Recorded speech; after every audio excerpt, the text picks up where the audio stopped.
baby, sale is like music to my ears.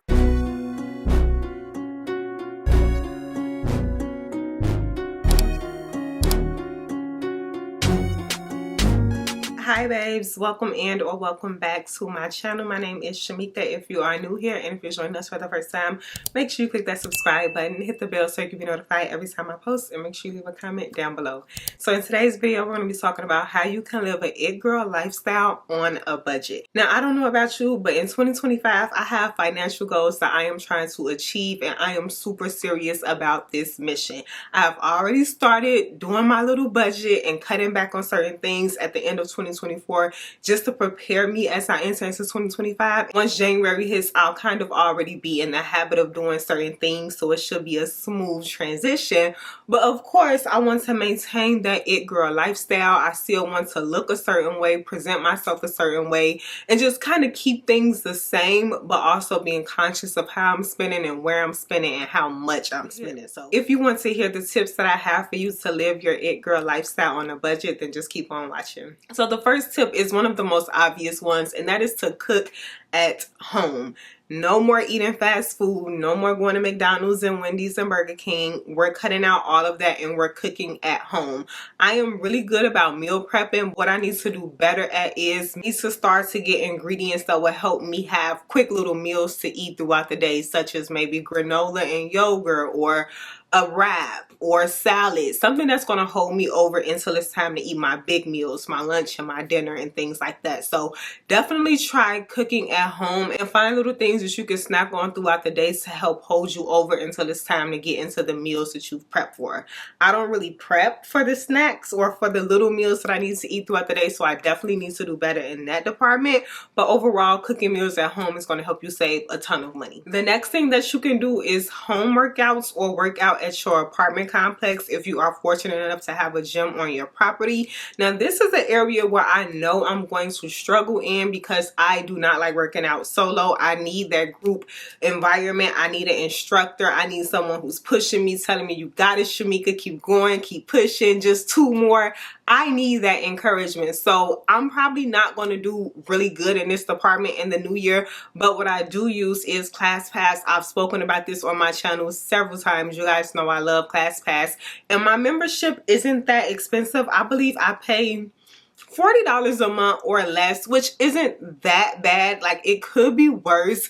I would hope that one day I can work out independently and be able to just go to the gym on my apartment complex and do my own workouts. That's the goal for me to get there. But for now, this is what works for me. If you're not fortunate enough to be able to afford ClassPass, or you're super serious about hitting your financial goals and you want to cut your membership, definitely utilize home workouts. You can find workouts on YouTube. I know the Nike app has really good workouts. And then you can also go to your gym in your apartment complex as well. This next one is super crucial for me, and I've started it here in December, but I really want to ramp it up in January. And that's a challenge where my friend and I are doing it together, where we will take one weekend out of each month and not spend any money. And if you really that girl and you really about saving your coin, then you can do this, but do it for 1 day a week. So each day, 1 day per week, you will go without spending any money. So for me, I think I'm going to do like the 3rd weekend of every month. I will not spend any money. I don't even want to do necessities because my goal is to already have purchased my necessities. So I don't need anything that weekend but whatever I already have. So definitely try to do this. I find that especially if you're like me, you're a 9-to-5 girly, the weekends is when I spend my coin. The weekends is where I really go out and I ramp it up and I enjoy the fruits of my labor, if you will. So to hone back on that and cut back on that, I really want to take this seriously with taking that 1 weekend out of the month where I'm not spending money. Now, that may fluctuate. It may not always be the 3rd weekend of each month because I may have a trip planned or a birthday or this or that. But out of the 4 weeks in each month, I'm not going to spend money for at least one of those weekends, and I'm definitely holding myself to that. The next thing you can do is make your coffee, tea, protein shakes, all of those things at home. I had a point in time where I was on a Starbucks kick real bad, like real bad. Smoothie King as well. But what I've done is I've learned how to make my iced coffees at home. I've learned how to make my hot coffees at home as well. And I don't want to say I learned how, like this is some phenomenon that I just realized. I've always done this, but I think just laziness, it had set in at one point, and it was just easier to just get it on a go and have it while I'm already outside versus making it at home. So I've invested in these cute little mason jars with the straws for my iced coffee, and then I have a specific cup that I use for my hot coffee, and it actually helps keep my coffee hot. And I take it with me on the go when I'm going to work. Or I even use these little espresso shots from Starbucks. I believe I get 4 of them for about $8, $9 from my local grocery store. I take those with me to work sometimes as a replacement, and that's $2 a can versus $7 a drink every time I'm going into the office. So I'm already saving money there as well. And I just try to do these things at home because as much as I love Starbucks, as much as I love Smoothie King, that stuff adds up.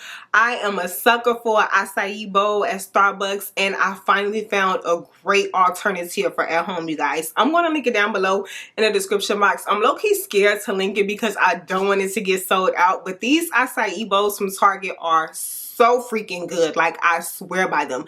I get me some peanut butter, which I already have in my cabinet. I warm it up. I drizzle it over the top with my strawberries and my blueberries. You cannot tell me I did not go to Smoothie King. And what I love about them even more is that I feel like the serving size for the acai bowl at Smoothie King is atrocious. Like, it's 2 serving sizes in one. It's huge. Versus this one, it's the perfect amount. Once I add my fruit and my granola and my peanut butter, it's literally perfect. So definitely look into things like that. I have tried making my favorite smoothie from Smoothie King at home. I haven't quite perfected my recipe just yet, but I'm trying. I have my protein, I have my collagen, I have all my things, and I'm trying to do these things at home to save myself as much money as possible because I don't want to make Starbucks rich. I don't want to make Smoothie King rich. I want to be rich. And so in order to do that, I have to keep my monies to myself. The next tip is to budget for luxuries. Now, this is a difficult one because we're impulse buyers. At least let me speak for myself. I'm an impulse buyer. If I see it, I like it, I buy it. I don't really like to sleep on my purchases that much, and they say that that's the way to go. You're supposed to see something, and if you want it, sleep on it and see if you still want it the next day. And then if you want it the next day, sleep on it for a week and see if you want it at the end of the week. And then if you want it at the end of the week, sleep on it for a month and see if you still want it. And if at the end of that month you still want the item, then you truly want it and you should invest in it.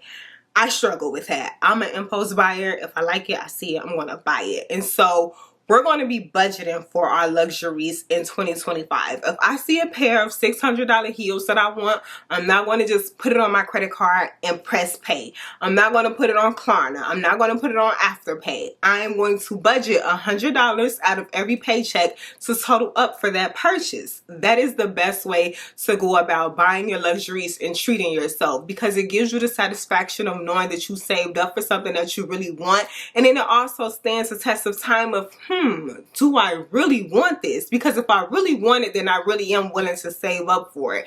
And as I get to saving and I get to seeing other things, maybe I don't even want that no more by the time I got the $600 saved up. Maybe I want something else. So really taking your time and investing and being smart and intentional about the things that you choose to buy, especially those big ticket items, because those are the ones, I don't know about y'all, those are the ones that get me on my credit card statement every month. It be them big ticket items where I'm like, let me look at my spending limit. Oh, okay, cha-ching, and now I'm buying something and now I'm paying it off too long because I didn't really have the money for real. But you know how I go, girl. We're not doing that in 2025. And then the last tip that I have for you, which is another one I know I'm going to struggle with, don't buy it because it's on sale. Baby, sale is like music to my ears. You tell me something is on sale and I am as good as gone. I'm buying it. I'm purchasing it.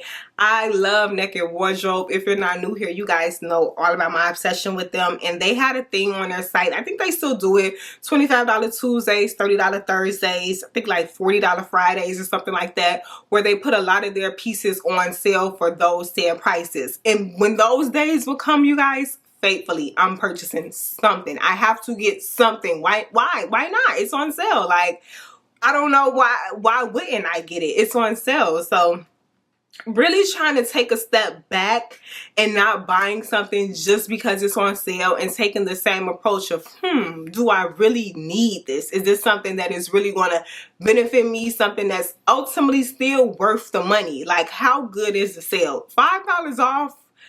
Not really a sale. Now we talking $300 off or $50 or $60 off. Those are sales, but still, is it worth it? Is it worth me giving my money to it? Is it something that I still should take my time and sleep on, process? Do I really want it? But those sales tend to make you feel like, oh, I gotta get it now. It's now or never. Don't think like that. If it's worth the price, or if it's worth what you think it's worth, it'll be there and it'll be meant for you to get it. The goal is to be financially responsible in 2025 and being more conscious of where I'm spending my money. I don't want to scale it back and cut back on my lifestyle, but I do want to be more conscious and intentional about where and how I'm spending my money. So I hope you all found this video helpful. Come on this journey with me, girl. You are not going to regret it. It doesn't matter how much disposable income you have.